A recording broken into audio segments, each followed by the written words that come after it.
Hi, Tony Vera here at Venice Beach. German in Venice today caught hell from the homeless applicants. He has a channel called German in Venice, and he basically puts down the homeless. When you when we record the homeless, you have to show both sides. You just can't show one side because you're getting a lot of hits. He's very new at this game, but he does get a lot of hits, and I guess it went to his head. But today he didn't get any love. I didn't like today because the city basically didn't tag in storage the homeless property. They took it and trashed it. I thought that was disgusting. They're supposed to tag it, store it, and they didn't. They just took it and threw it But away. with housing. And it was ugly. So here's the And video. everybody here has a Enjoy right it. to Tony stand Vera up News for the at cultural Venice Beach. diversity of Venice, the contributions that street people make to Venice, and for the desperate people here, their right to get housing. Thank you.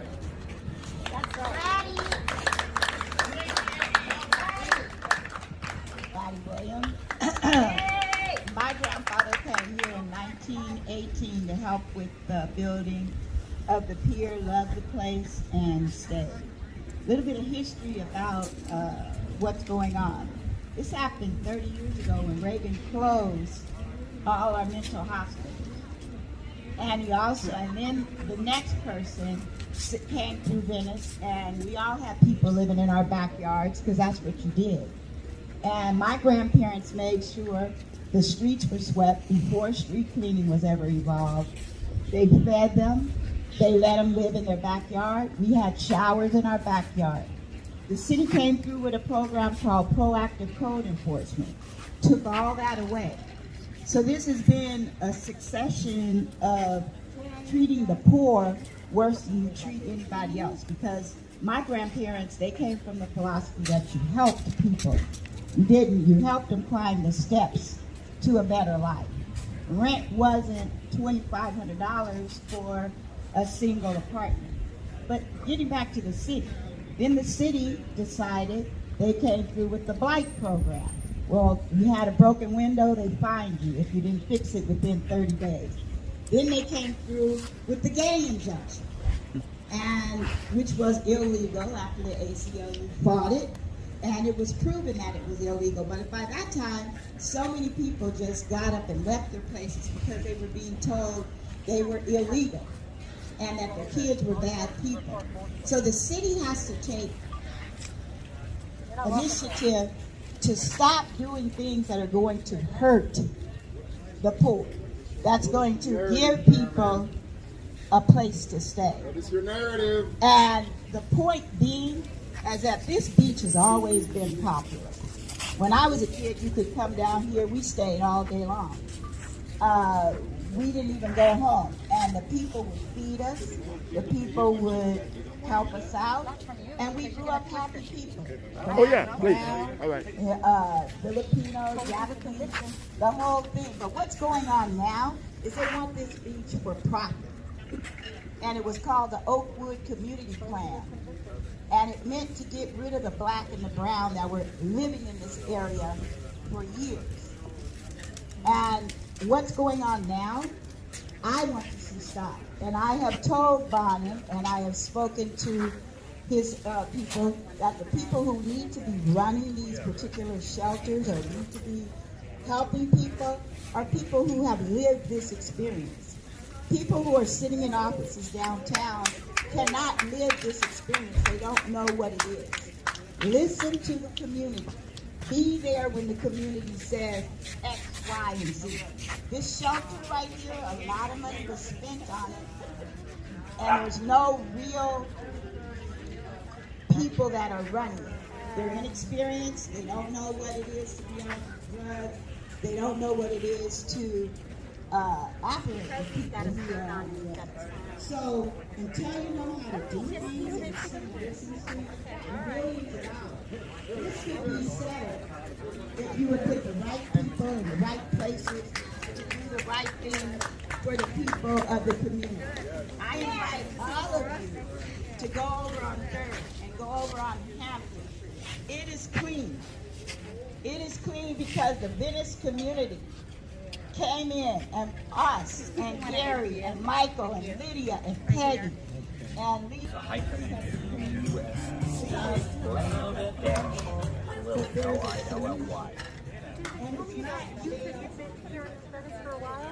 When I first moved to Los Angeles, I was a bus mechanic in the city for almost 10 years, and my first home as a bus mechanic, as a working person in Los Angeles, was right here on the Venice Boardwalk, which is something that only wealthy people can afford to do today.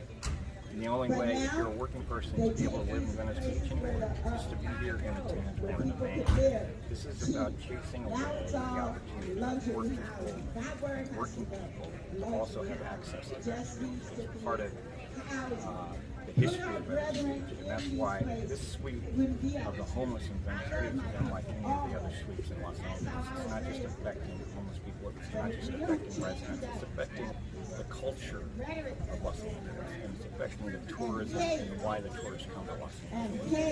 And until they provide places for the homeless artists and for the people who come to Los Angeles, who can get into the movies or who can sell a script, clearing out Venice Beach of the people who are now living in vans and can no longer afford to couch surf in this community is part of destroying the history and culture of Los Angeles, not just attacking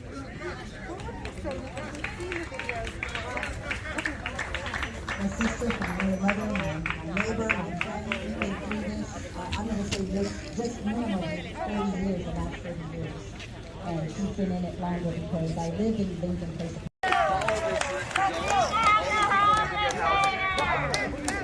Okay, thank you.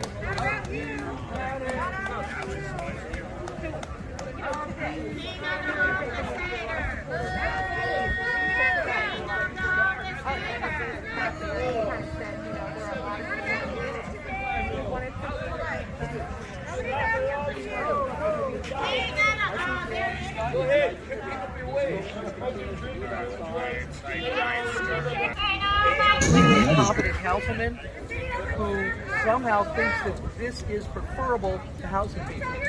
And it is absolutely not good for any of them, other than those who want to live a camping lifestyle, and they need to go to someplace else where they can. Go to your own home and tell that story. Go to your own home and tell that story. Go to your own home and tell that story. King of the homeless haters.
No, you don't want to talk to me. No way. To the haters. Okay. So he acts like he goes up and he films people and he acts like he's their friend and all this stuff with people living outside and other people. But he's not. He's catering. He's documenting stuff and then putting it on YouTube, and he's getting money this way by catering to the haters. You're talking about German in Venice.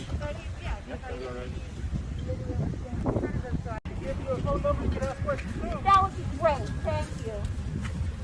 Because I just want to know why none of his stuff got bagged and tagged. Rose Watson? Okay. Are you just handing me a card, or are you just going to tell me a number? Okay, let me see if I have a pen. I don't think I do. Oh, okay. Could you help me by recording a... Absolutely. I'm sorry. He's saying that he's going to give me a phone number to answer why they're not bagging and tagging property. 213? 213. Let's check this out. Wait a minute. 213-202. 2694. 269. Rose Watson. Rose Watson. And is that your supervisor? That's the Department's Public Communications Office. Oh. Okay. Now you'll get confused by that, but So let's not. But no, you look like You guys are that guy and that guy coming up to me and threatening me. You pulled out your Get out of thing. here. You throw away. That's all you guys do is threaten stuff. Why don't you do something? Do something. We are doing Get something. some solutions. Obviously, it's a Well, then don't be blaming me or anyone else. You guys do your TV somewhere else. I'm trying to work. blaming Yeah, I'm me. trying to work. Let's move over here. I didn't want to be interviewed, but As you can see, these people, the true racial animus has come out. He's called a black woman out of her name, called her a female dog. I'm actually genuinely curious. What do you mean by you? Yeah, so, What do you mean by you? so here is as well, you cannot defend that. What's your name? people who are gathering here doing what they're doing. I just walked into it. Need help with the homeless, or? Hey, I've been homeless before. I'm trying to help the homeless. I've been doing it for years. I come down here. I'm a Google tour guide. I'm number 7 here person. I put my picture on maps to get people to come down here, and I'm only trying to make it a better place. We need to get tourism come back, so the businesses can flourish. But as long as emphasis, so that's why they're trying to clean the boardwalk up to make it a little more pleasant. Yeah, but you guys are displacing people when you do that. It's hard to get this place. Believe me, I know what it's like. Believe me, I know what the suffering's all about. And the thing is, but anything's an improvement. You have shelter. I believe I'd rather have shelter than to be on. down the open, you're open to everything. All kinds of diseases, all kinds of problems you could have dealing with atmosphere. Okay, so to get shelter and be able to put your life together and think about things you want to do is a good thing. That's all I'm saying. I don't like to see homeless people. I have friends that are homeless. Believe me, I don't like it. And they're all colors, all religions, all races. I don't discriminate between friends, people. I want to accept everyone. I want them to accept me. But we're living in a world that it's hard to get accepted. It's hard to deal with the pandemic and all this is going on, changing the political venues. People are confused. They don't know how to turn to. And all I can say is try to turn to the person who's in charge. The governor of our state. The governor of our state and the mayor here in Los Angeles, our city, they're trying to do something. Years ago, when I was in the city, I had no power. I still have no power as only one person, but I'm trying to help. I want to help everyone. So I come down here. I don't have to sit at home and do nothing. Watch videos and stuff, plan my career. My career is doing great. As far as my music. It's enlightening music. If people listen to my music, they get enlightened enough to think properly, think clearly, and not, use the other things that we have, the hate talk, mixing things up. We got to be united to be United States. That means all people.